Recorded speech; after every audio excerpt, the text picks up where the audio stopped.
Sir கூடுதல் தொகுதிகளை கேட்கிறதா BJP இந்த முறை கண்டிப்பா கூடுதல்? கேட்பாங்க. ஆ, எல்லா கட்சியும் தான் கேட்பாங்க. ஓகே. கண்டிப்பா கேட்பாங்க சார். அது நீங்க நியாயம். ஒரு லார்ஜர் நம்பர் சொன்னீங்கல்ல, அந்த அளவுக்கு நம்பர்ஸ வாங்கி மத்தவங்களுக்கு குடுக்குற மாரி, அதாவது கூட அந்த மத்தவங்கிறது யாருன்னு எடப்பாடி கேட்கிறாரு. நான் ஓகே. குடுக்குறேன்னு சொல்லிட்டு, அப்புறம் எப்ப அந்த எல்லாம் வாங்கிட்டோம். 60 வந்து சேர்ந்துருச்சு.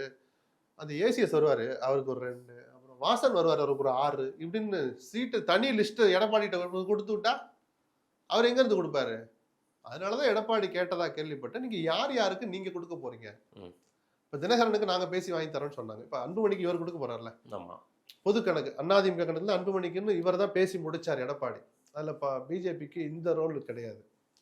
அது மாதிரி தினகரன் அவங்க அதே மாதிரி நாங்க பண்ணி தரோம்னு சொல்லிட்டு பண்ணாங்க. இது ஒன்றும் கம்ஃபர்டபுளுக்கு தான். இது ஒண்ணு அவங்க ஏதோ என்டிஏ 1, அன்புமணி அதிமுக இருக்கிறது என்டிஏ 2 அப்படிலாம் இல்ல. எல்லாம் என்டிஏ தான். அவங்கவங்க வசதிக்கு யாருக்கெல்லாம் சோர்ஸ் இருக்கோ அவங்க வச்சு பேச்சு நடத்தி சேர்த்துக்கிட்டாங்க அவ்வளவுதான்.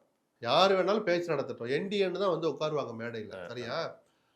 அதுல என்ன பிரேக்கப்னு கேட்கிறாரு. யார் எதுல கொடுக்கறது? இதுல என்னன்னா அவங்க கூட்டணி ஆட்சி எங்க ஆட்கள் ஒரு 3, 4 பேராவது அமைச்சராவாகன்னு நயினார்ல தொடங்கி அமித்ஷா வரைக்கும் வேற வேற வார்த்தைகளை சொல்லி எதிர்பார்ப்போட கனவுகளோட காத்திருக்கிறாங்க. சில திட்டங்களோட காத்திருக்குது பிஜேபி என்ன திட்டம் சார்? ஏதோ திட்டத்தோட காத்திருக்கு. எப்படியாவது கேபினெட்ல இருக்கணும். அதுக்கு சில அது என்ன திட்டம்னா நான் சொன்னேன் எடப்பாடி பேர் இன்னைக்கு வரைக்கும் சொல்லல. அதிமுக தான் ஒருத்தர் முதலமைச்சர் ஆவார்னு அமித்ஷா ஒரு திட்டம் வச்சிருக்கிறார்.